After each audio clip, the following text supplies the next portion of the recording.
Assalamualaikum warahmatullahi wabarakatuh. Bismillahirrahmanirrahim. Alhamdulillah. Alhamdulillahilladzi ja'ala Ramadhana syahrus siyam wa syahrul Qur'an.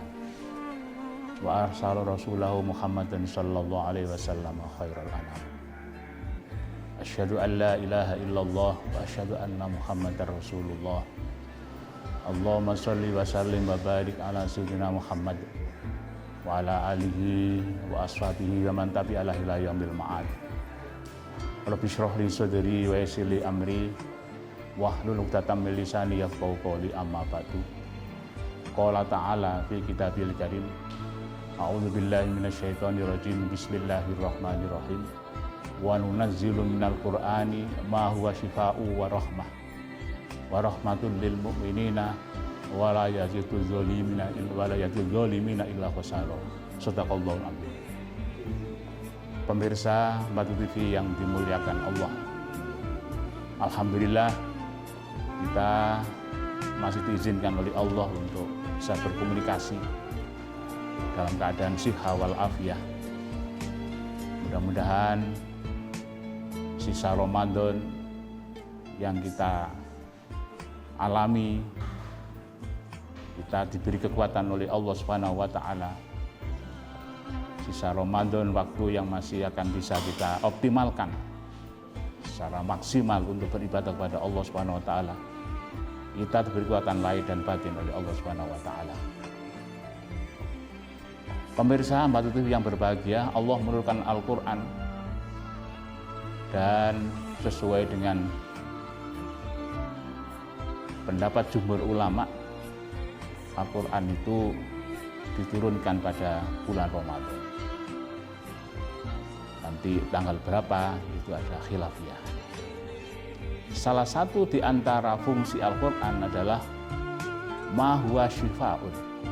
Al-Quran diturunkan adalah untuk atau sebagai obat.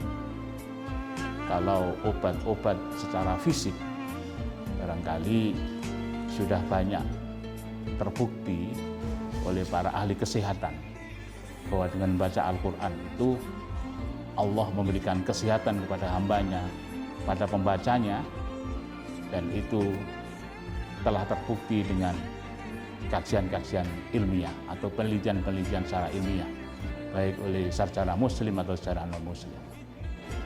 Sekarang tentu yang lebih penting lagi adalah Al-Quran sebagai obat, tidak hanya sebagai obat untuk jasmani, untuk fisik, tapi obat untuk hati, obat untuk rohani. Penyakit-penyakit rohani ini diidentifikasi sebuah hadis ada 3. Yang pertama adalah takabur, yang kedua adalah tamak atau rakus, dan yang ketiga adalah hasad. Dalam sebuah hadis disebutkan, iyyakum wal kibr fa inna iblisa hamalul kibru ala Allah li Adam. Hati-hatilah atau hindarilah wahai manusia dari sifat takabur, karena iblis itu terpesona karena sifat takaburnya itu, sehingga tidak mau tunduk perintah Allah untuk menghormat atau sujud kepada Adam karena takaburnya itu. Nah, manusia itu bisa takabur karena faktor-faktor.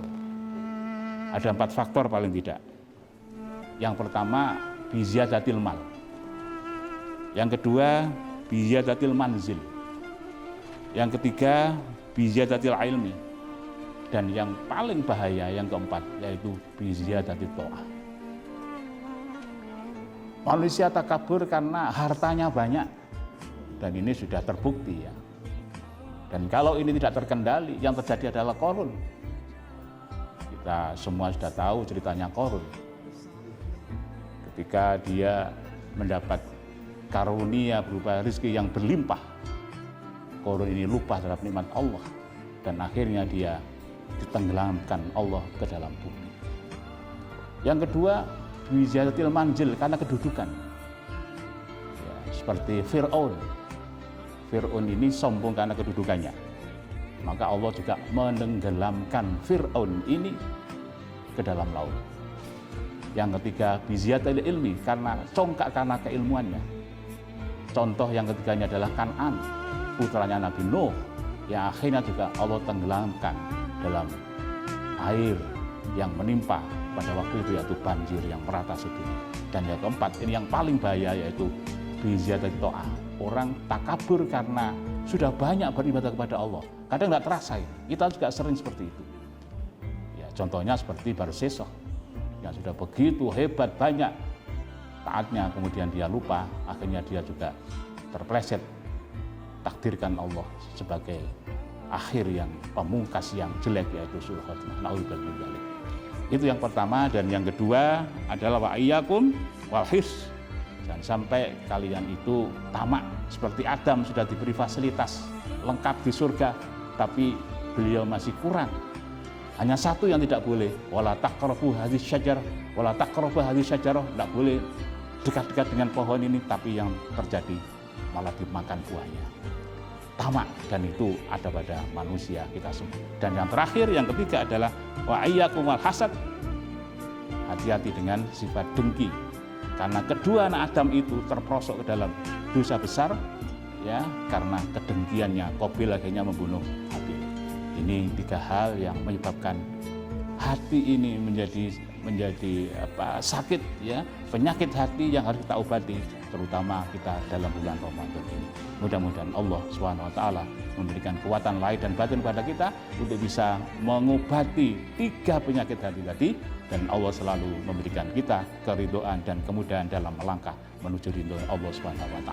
Sekian, wallahu minkum, wallahu muwaffiq ila thoriq. Wassalamualaikum warahmatullahi wabarakatuh.